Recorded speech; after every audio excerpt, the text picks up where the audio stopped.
100 years ago, the low rumble of an airship could be heard over rural Nova Scotia. On board, crew members prepared to shove a mailbag out into the open air. It parachuted to the ground near a community now called Selma, located in Hants County.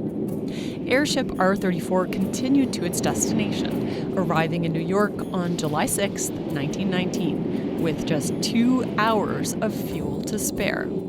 That historic trip would mark the first east-to-west transatlantic crossing by air. It was a feat of grand proportions, spared by quick thinking and chewing gum, which were used to fix an engine part that broke during the flight. After the crew celebrated in the Big Apple and returned to Fulham, England by July 13th, a mystery was taking shape back in the Nova Scotia countryside. I do have this sort of mental picture of this bag of letters just sitting in a wood somewhere till somebody came along and walked the dog and happened to come across it. That's Ian Brown. He's the assistant curator of aviation at National Museum Scotland. He admits that the mystery of what happened to that bag of mail is still very much unsolved. But one letter proves it all really happened. This one, written by Royal Air Force chaplain George Davis Jones for his sister.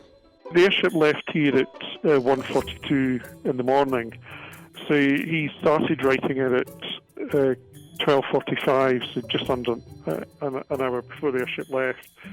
And he basically kind of describes the sort of mood here at the Times. And it was a real